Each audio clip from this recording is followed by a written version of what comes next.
Assalamualaikum warahmatullahi wabarakatuh. Perkenalkan, saya Suci Lestari, guru SMA Negeri 3 Sopeng, mahasiswa PPG PAI Kabupaten Sopeng, NIM 211230164, LPTK IAIN Ponorogo. Pada hari ini, Kamis 17 Oktober 2024, akan melaksanakan pengambilan video UKIN PPG. Assalamualaikum warahmatullahi wabarakatuh. Assalamualaikum warahmatullahi wabarakatuh.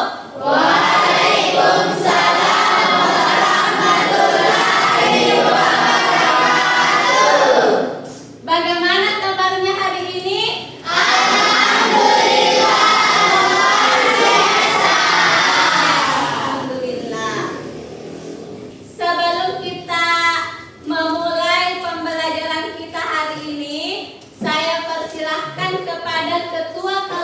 Untuk memimpin doanya, silahkan.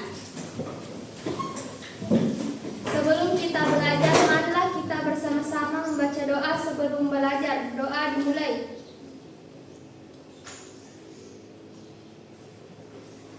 Doa selesai. Untuk menumbuhkan sifat nasionalisme kita, mari kita menyanyikan salah satu lagu nasional. Oke, silahkan berdiri. Lagu Garuda Pancasila. 1, 2, 3, dimulai. Garuda Pancasila, aku pendukungmu. Patriot proklamasi, sedia berkorban untukmu. Pancasila dasar negara, rakyat adil makmur sentosa, pribadi bangsaku. Ayo maju, maju, ayo maju, maju, ayo maju, maju. Pada hari ini saya akan mengecek kehadiran kalian. Dari 34 siswa, berapa orang yang tidak hadir? 2 orang. 2 orang. Siapa itu? Heriana sama Adriansa. Di sini yang kalian lihat di sini ada mindfulness. Nah, di sini kalian bisa memilih salah satu dari kalian bisa menggambar, kalian bisa tutup mata, kalian bisa ikuti kegiatan yang ada di video ini. Terserah dari kalian mau pilih yang mana setelah saya memutar video tersebut. Oke, sudah siap mendengarkan? Sudah.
lompat-lompat, ada yang goyang dan sebagainya. Tapi ketika kita meresapi, kita bisa betul-betul rindu sama Nabi. Toh? Makanya tadi saya kasih pilihan. Kalian mau tutup mata, mau menggambar atau mau mengikuti? Nah, dari video tersebut, saya ingin bertanya sama kalian. Saya pilih ya. Kira-kira kalau bagaimana perasaannya setelah mendengarkan salawat tadi? Bagaimana perasaannya? Tenang Bu. Ya, tenang. Kalau Sherly, setelah mendengarkan salawat tadi, bagaimana perasaannya? Saya merasa senang karena bisa mendengar salawat dari Nabi yang dinyanyikan oleh banyak orang. Artinya semua orang itu peduli dan selalu ingin mengingat Nabi Muhammad SAW. Ya, saya akan mengadakan asesmen awal untuk kalian dan berbentuk kuisis. Di sini ini ada linknya dan bisa kalian langsung ketik di Google quizzes.com, baru kalian bisa masukkan kode tersebut. Bagaimana, sudah tergabung semua? Kalau sudah, kita mulai ya. Sudah toh?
Ya, biar nih. Ada yang salah di situ ya? Tujuan pembelajarannya di sini ada 4 poin. Yang pertama itu peserta didik mampu menganalisis ketentuan-ketentuan dalam bertakwa. Yang kedua, peserta didik mampu menganalisis struktur dan isi khutbah yang baik dan benar. Dan yang ketiga, peserta didik mampu membedakan antara dakwah, khutbah, dan tabligh. Dan yang keempat, peserta didik mampu menerapkan nilai-nilai dakwah dalam kehidupan sehari-hari.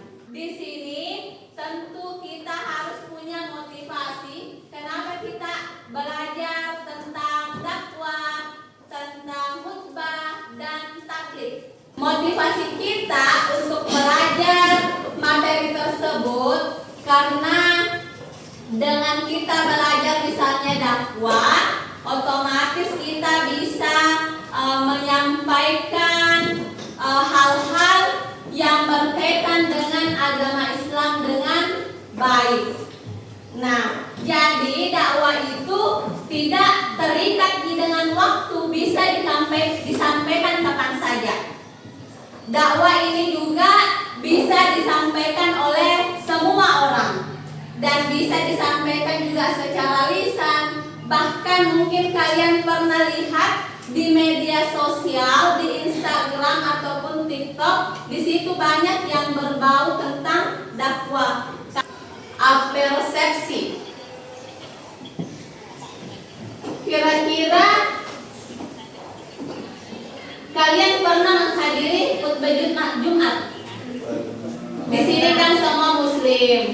Setiap hari Jumat pasti pernah kan? Pernah. Dan saya berharap kalau kalian pergi ke masjid untuk sholat Jumat, ketika khutbah berlangsung tidak tinggal di luar masjid, akan tetapi kalian masuk ke dalam masjid untuk mendengarkan khutbah. Karena tadi sudah dijelaskan sebelumnya bahwa khutbah itu adalah rukun dari sholat Jumat. Siapa di antara kalian yang pernah melihat ceramah di televisi atau media sosial? Semuanya pernah? Ceramah apa yang kalian tonton? Ceramah Ustaz Oki. Ya, salah satu daya kondang itu Ustazah Oki Sakyana Dewi. Siapa lagi? Ustaz Maulana yang selalu di Trans TV kan. Pertanyaan pemantik, dan ini masih berkaitan dengan yang tadi ya. Nah, sebelum kita lanjut di materi selanjutnya, dakwah, khutbah dan tabligh memiliki persamaan dan perbedaan. Menurut kalian apa persamaan dan perbedaannya? Yang lain lagi ini tadi sebenarnya sudah disebutkan oleh Shirley, tapi saya mau jawaban yang lain. Coba Ananda. Perbedaan antara dakwah, khutbah dan tabligh yaitu dakwah lebih fleksibel dalam metode dan cara penyampaiannya. Bisa dilakukan kapan saja dan di mana saja, baik secara lisan, tulisan atau melalui contoh perbuatan. Bertujuan untuk menyebarkan ajaran Islam secara umum kepada masyarakat luas, tidak terkait dengan aturan waktu dan tempat tertentu sehingga bisa disampaikan di berbagai situasi dan media. Sedangkan khutbah bersifat formal dan terstruktur, disampaikan dalam konteks ibadah khusus seperti sholat Jumat atau hari-hari besar Islam seperti Idul Fitri dan Idul Adha. Terikat aturan tertentu, misalnya harus disampaikan oleh khatib yang berdiri di mimbar menghadap jamaah dan disampaikan pada waktu serta tempat yang ditentukan, seperti masjid saat sholat Jumat, yang bertujuan untuk memberikan nasihat agama, mengingatkan dan memberikan pesan penting yang relevan dengan keadaan umat. Sedangkan tabligh adalah Tabligh lebih fokus pada penyampaian langsung dan jelas mengenai ajaran Islam kepada individu atau kelompok dengan maksud agar pesan tersebut dipahami dan diamalkan. Bisa dilakukan secara terorganisir, misalnya melalui kelompok dakwah yang mendatangi rumah-rumah dan melakukan kegiatan di komunitas, mendorong penerapan nilai Islam dalam kehidupan sehari-hari dan biasanya bersifat persuasif. Secara keseluruhan, ketiganya memiliki tujuan yang sama, yaitu menyampaikan ajaran Islam, tetapi cara penyampaiannya berbeda sesuai dengan konteks dan audiens yang dituju. Dakwah lebih umum, khutbah formal dan terikat aturan, sementara tabligh bersifat langsung dan lebih personal. Oke, tepuk tangan dulu untuk temannya. Jawaban kalian semua sudah sangat bagus. Hanya di sini tadi perlu diperjelas lagi. Nah, setelah ini kita akan kerja kelompok ya. Nah, kita mulai dulu dari yang pertama, dakwah. Nah, di dalam dakwah itu berasal dari kata bahasa Arab yang artinya mengajak. Nah, jadi menurut istilah dakwah adalah proses menyampaikan ajaran Islam kepada orang lain, baik kepada muslim maupun non-muslim, dengan tujuan mengajak kepada kebaikan dan menjauhi keburukan, serta memperkenalkan Islam secara keseluruhan. Nah, dakwah itu bisa disampaikan oleh laki-laki, itu disebut dengan dai, atau perempuan disebut dengan daiya.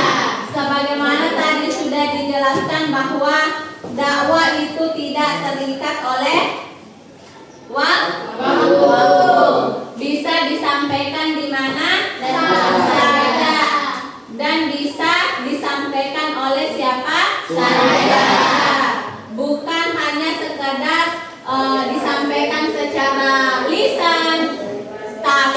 bisa juga kita membuat poster, bisa juga kita misalnya kita konten kreator ataupun selebgram yang buatlah yang semacam ini supaya apa?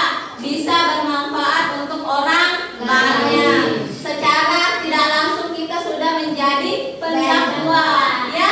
Kalau perempuan disebut daiyah, kalau laki-laki disebut dai. Selanjutnya khutbah. Nah, khutbah ini pidato atau ceramah keagamaan yang disampaikan oleh seorang khatib. Jadi khutbah itu disampaikan oleh khatib. Biasanya dilakukan pada saat sholat Jumat, sholat Idul Fitri, ataupun sholat Idul Adha. Nah, khutbah itu memiliki aturan dan struktur tertentu, termasuk syarat-syarat yang harus dipenuhi, seperti adanya pujian kepada Allah, membaca ayat Al-Quran, dan nasihat keagamaan. Nah, ini harus dibawakan oleh laki-laki, tidak boleh perempuan. Jadi khutbah ini betul-betul harus sesuai dengan aturan, ya. Tabligh, penyampaian pesan-pesan Islam kepada umat muslim untuk mengingatkan atau menguatkan keimanan mereka. Tabligh biasanya dilakukan oleh para ulama atau juru dakwah dalam konteks ceramah atau kajian agama, dan berbeda dari dakwah yang cakupannya lebih luas. Itu bedaannya, ya. Kalian sudah bisa bedakan antara dakwah khutbah dengan tabligh. Apa yang selalu kalian lakukan kalau hari Selasa? Duduk. Dan itu masuk dalam kategori dakwah. Di sini kita akan melakukan diskusi kelompok. Yang digunakan di sini adalah aplikasi Canva dengan menggunakan handphone, ya. Jadi kalian semua harus aktif, ya. Nah, jadi yang pertama saya akan membagi ke dalam 3 kelompok. Terus yang kedua saya akan memberikan tugas setiap kelompok membuat yang namanya infografis. Kalian sudah paham infografis itu apa? Iya. Iya? Paham kan? Iya, Bu. Terus yang selanjutnya kelompok pertama, mana kelompok pertama? Ya. Jadi kelompok pertama itu membuat infografis tentang dakwah yang mencakup apa? Definisi, ketentuan, tujuan, dan contoh penerapan dalam kehidupan sehari-hari. Terus kelompok 2. Mana kelompok 2?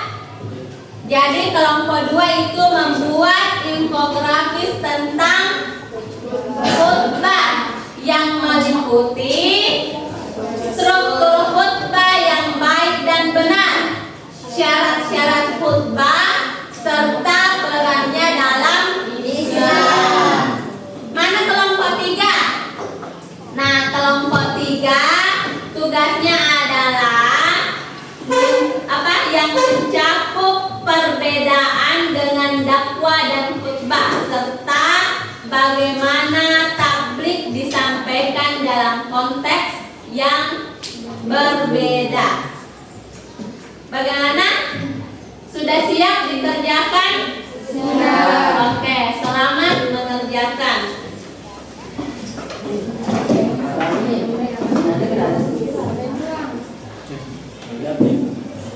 Kalau misalnya ada kendala bisa bertanya.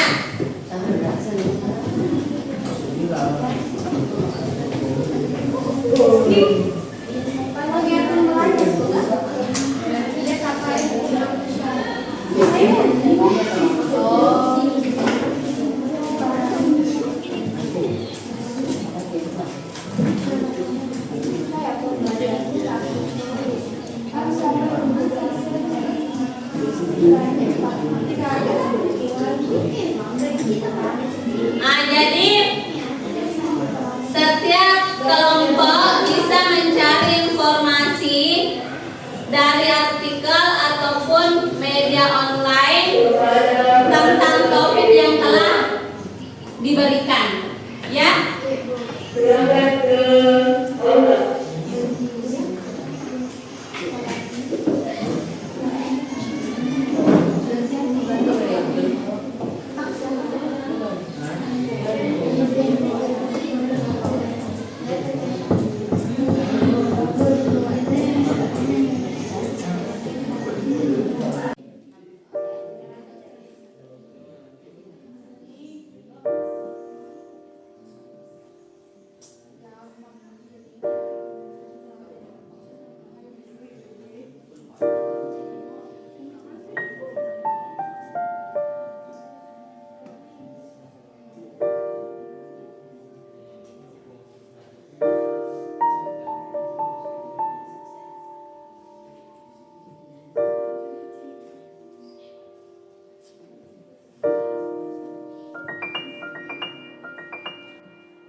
Bagaimana diskusinya, sudah selesai?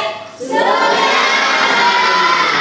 Jadi hasilnya nanti itu kalian upload di Instagram kalian. Jangan lupa tag saya.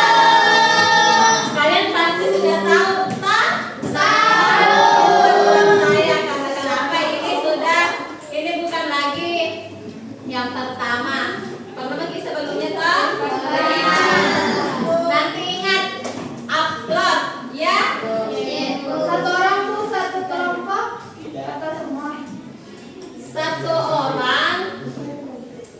orang saja yang upload, yang jelas lengkap nama kelompoknya. Jadi di sini ada 3 pertanyaan.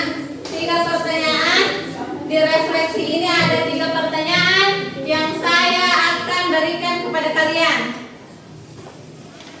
Nah, saya mulai dari kelompok 1 dulu. Nah, pertanyaan untuk kelompok 1. Bagaimana pemahaman Anda tentang perbedaan antara dakwah, khutbah, dan tabligh setelah pembelajaran ini? Silahkan dijawab. Baik, berdiri. Baik, saya perwakilan dari kelompok 1 akan menjawab pertanyaan di atas, yaitu apakah perbedaan antara dakwah, khutbah, dan tabligh? Dakwah lebih fleksibel dalam metode dan cara penyampaiannya. Bisa dilakukan kapan saja dan di mana saja, baik secara lisan, tulisan, atau melalui contoh perbuatan. Bertujuan untuk menyebarkan ajaran Islam secara umum kepada masyarakat luas, tidak terikat dengan aturan waktu dan tempat tertentu, sehingga bisa disampaikan di berbagai situasi dan media. Dan selanjutnya perbedaan antara khutbah yang akan dijelaskan oleh Mas. Khutbah itu bersifat formal. Khutbah itu bersifat formal dan terstruktur yang disampaikan dalam konteks ibadah khusus seperti sholat Jumat atau hari-hari besar Islam seperti Idul Fitri atau Idul Adha. Terikat aturan tertentu, misalnya harus disampaikan oleh khatib yang berdiri di mimbar menghadap jemaah dan disampaikan pada waktu saat sholat Jumat yang bertujuan untuk memberikan nasihat agama, mengingatkan dan memberikan pesan penting yang relevan dengan keadaan umat. Selanjutnya tablik akan dijelaskan oleh teman saya Hikmah Ramadhani.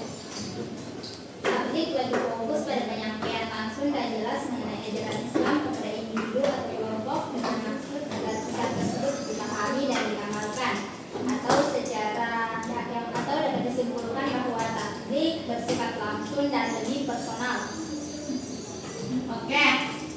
Selanjutnya kelompok 2. Apa nilai-nilai yang bisa Anda ambil dari konsep dakwah dan bagaimana Anda bisa menerapkannya dalam kehidupan sehari-hari? Silahkan kelompok 2. Baik, terima kasih atas kesempatan yang telah diberikan Ibu kepada saya. Saya akan menjawab pertanyaan dari apa nilai-nilai yang bisa Anda ambil dari konsep dakwah dan bagaimana Anda bisa menerapkannya dalam kehidupan sehari-hari. Dari konsep dakwah ada beberapa nilai yang bisa diambil dan diterapkan dalam kehidupan sehari-hari: kesabaran dan keikhlasan. Dakwah mengajarkan untuk menyampaikan pesan dengan sabar, tidak terburu-buru, dan tanpa memaksa. Hal ini mengajarkan kesabaran dalam menghadapi berbagai situasi dan orang yang berbeda pendapat. Ikhlas dapat berdakwah berarti menyampaikan kebaikan tanpa mengharapkan imbalan yang bisa diterapkan dalam membantu orang lain dengan tulus. Kebijaksanaan atau hikmah akan disampaikan oleh saudara Himayani. Dalam berdakwah penting untuk menggunakan kebijaksanaan agar pesan dapat diterima dengan baik. Ini mengajarkan kita untuk selalu bijak dan dalam berkomunikasi dan berpihak, terutama saat menghadapi konflik atau perbedaan pendapat. Bijak dalam menyampaikan kebenaran berarti memilih waktu, kata-kata, dan cara yang tepat agar tidak menyinggung atau menyakiti orang lain. Persuasif dan santun akan disampaikan kepada saudara. Dakwah sebaiknya dilakukan dengan cara yang mudah dan persuasif dalam kehidupan sehari-hari ini bisa diterapkan dalam mengajak orang lain melakukan kebaikan atau memberikan nasihat dengan cara yang santun dan tidak memaksa. Menghindari cara yang keras atau kasar yang dapat membuat orang merasa terjebak atau tidak nyaman pada hampir perbedaan akan dibicarakan oleh saudara Kamila. Dalam berdakwah, kita belajar bahwa setiap orang memiliki latar belakang dan pemahaman yang berbeda. Hal ini mengajarkan untuk lebih menghargai perbedaan pendapat, keyakinan, dan cara pandang orang lain. Menghormati hak setiap orang untuk memilih jalannya sendiri, sambil tetap menawarkan pandangan yang baik dan positif. Konsistensi dalam berbuat baik. Dakwah tidak hanya berupa kata-kata, tetapi juga melalui tindakan. Hal ini mengajarkan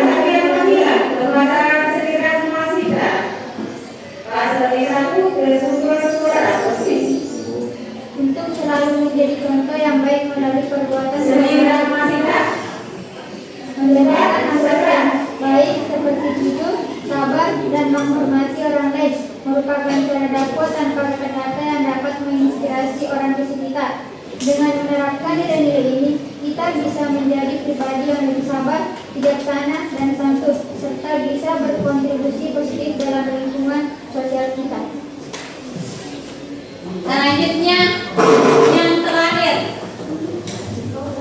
bagaimana Anda merasa khutbah atau dakwah yang pernah Anda dengar memengaruhi cara berpikir dan tindakan Anda sebagai seorang muslim? Silahkan kelompok 3 dijawab. Baik, terima kasih atas kesempatan yang telah Ibu berikan kepada kami sebagai kelompok 3. Di sini saya akan menjawab pertanyaan ketiga, yaitu bagaimana saya merasa khutbah atau dakwah yang pernah saya dengar mempengaruhi cara berpikir dan tindakan saya sebagai seorang muslim.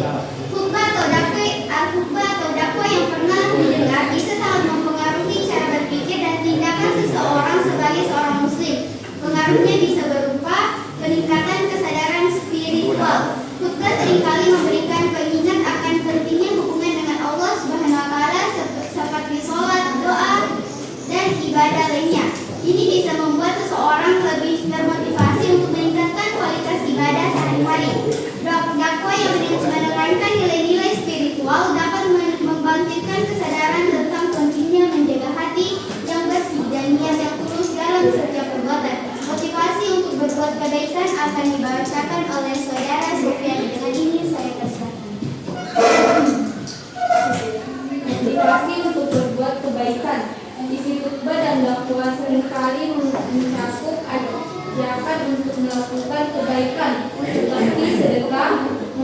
untuk sesama dan berakhlak mulia. Ini bisa mendorong seseorang untuk lebih aktif dalam melakukan tindakan positif di lingkungannya, menumbuhkan semangat untuk berbagi dan membantu orang lain tanpa pamrih. Peningkatan kesadaran sosial dan moral akan dibacakan oleh saudari Sibiria Marhana. Dakwah dan Islam tidak hanya membahas hubungan manusia dengan Tuhan, tetapi juga dengan sesama manusia. Pesan tentang prinsipnya menjaga hubungan baik, kejujuran, dan menghormati orang lain dapat membentuk karakter dan perilaku yang lebih baik, memperkuat pemahaman tentang tanggung jawab sosial sebagai bagian dari komunitas yang lebih besar.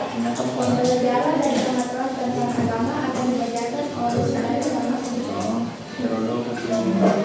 khutbah dan dakwah seringkali memberikan wawasan baru tentang ajaran Islam yang bisa memperdalam pemahaman tentang agama. Hal ini bisa membantu seseorang lebih percaya diri dalam menjalankan ajaran agama sehari-hari.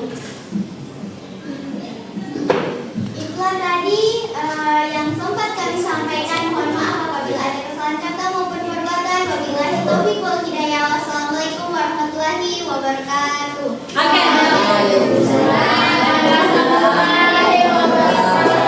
Oke, tepuk tangan.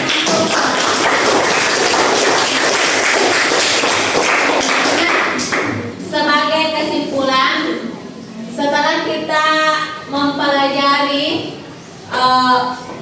dakwah, khutbah serta tabligh, kita memahami bahwa ketiga ini tujuannya intinya sama, yaitu sama-sama menyampaikan ajaran Islam kepada umat.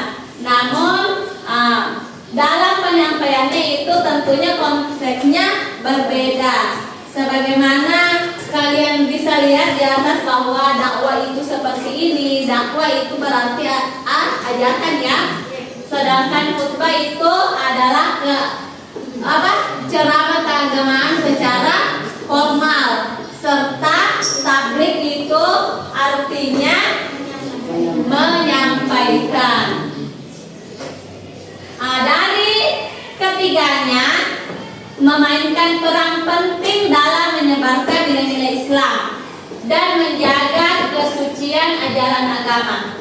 Dengan memahami konsep ini, kita sebagai umat muslim dapat lebih bijaksana dalam menyampaikan pesan-pesan Islam sesuai dengan konteks dan kebutuhan, serta kita bisa menerapkan nilai-nilai kebaikan dalam kehidupan sehari-hari. Jadi demikianlah yang sempat saya sampaikan